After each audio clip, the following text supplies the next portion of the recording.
niseme kwa lugha ya Kiswahili. Nilisema za kwamba sisi tuko demokrasia. Na demokrasia kila mtu akuna haki ya kuongea. Sama ya ODM tuliamua kwamba sisi tutakuwa na uhusiano. Lakini kukuwa na uhusiano sio kusema ya kwamba sisi yote tumeingia kwa serikali. Kwa mfano mnajua kule Amerikani serikali iko sasa ni ya Republican. Now they have a Republican government. But they used to have a Democratic government under Mr. Biden. Biden had some ministers who are members of the Republican Party, respect to the fact that that was a Democratic administration. Likewise, even Mr. Trump have got some ministers who are members of the Democratic Party. I'm saying Biden had ministers who are members of the Republican Party, and he was a Democratic president. And Trump has also got some Democrats in his cabinet today. There's no collision between the Democratic Party and the Republican Party in the U.S. Secondly, we are running what is called a presidential system of government. We don't have opposition benches and government benches. We have what is called parliament as an institution. Parliament oversight the government. The executive implements policies. Parliament passes laws, and the executive uses those laws to govern the country. And then the judiciary, which interprets the laws. So there's really no collusion between ODM, no collusion between ODM and UDA. But it is an arrangement which is based on an MOU which was signed between us, and it was on open daylight. And there are very clear points in that MOU, 10 of them. And they are very explicit indeed. That's the reason why I don't see why people are bickering. When Mr. James Orengo talks, he's talking on the basis of an MOU between ODM and UDA. Orengo has not committed any crime. He has got a democratic right to say what you're saying. When Professor Yang Nyong'o speaks about devolution, he is talking the language of ODM. And I said it when we were in Siaya, that devolution was the most important feature of this new constitution. Ugatuzi ni muhimu zaidi katika katiba hii ambayo tulitoa Bomas. Ugatuzi. Lakini ugatuzi hajafanya kazi kwa sababu hatujatekeleza kulingana na sheria ambayo iko ndani ya katiba. Devolution has not been implemented the way it should be implemented. That's why the people are not reaping the benefits of devolution.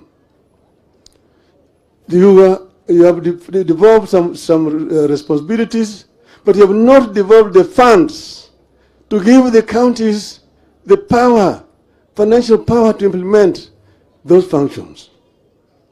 Health is a devolved function, but most of the funds are held up in Nairobi. Where should the national government be holding over 100 billion shillings?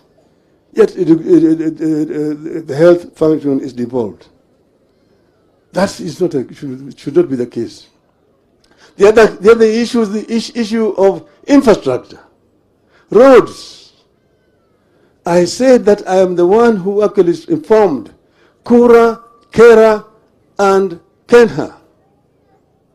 But that was during the unitary system of government. Now in a devolved system of government, you don't need Kura and Kera. Why should the national government be having roads in Homa Bay?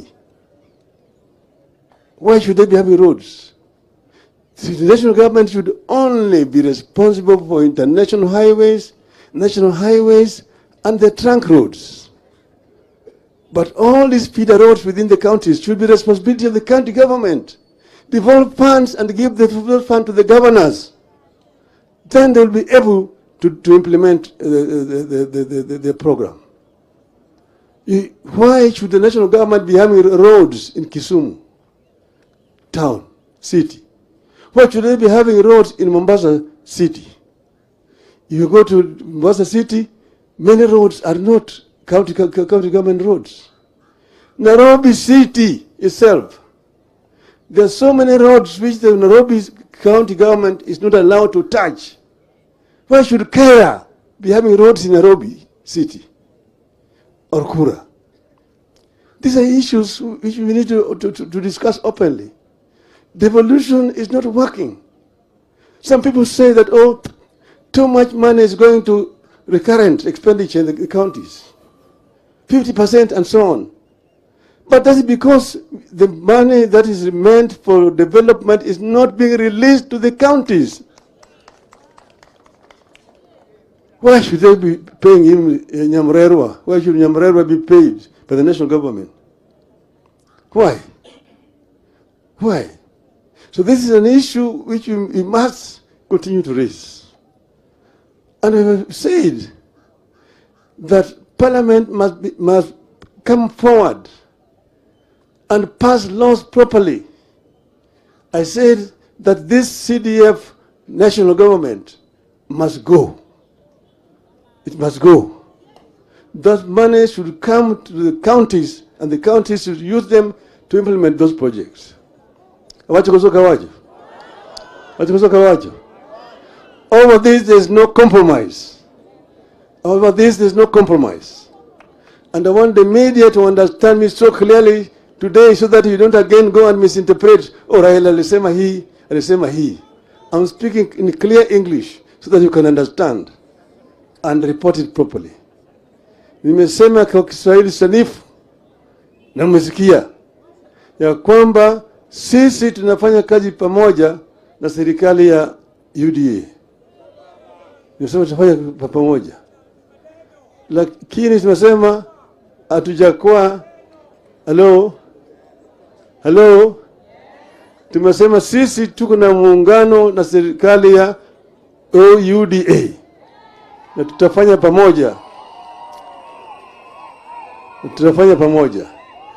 Tunataka Wakenya waungane pamoja wakati hii, ili wananchi waweze kupata manufaa ya maendeleo wakati hii. Kwa sababu tunataka amani katika taifa letu. Jothurwa anadovani mondo Jothurwa ochungmotegno. Ngime kucha.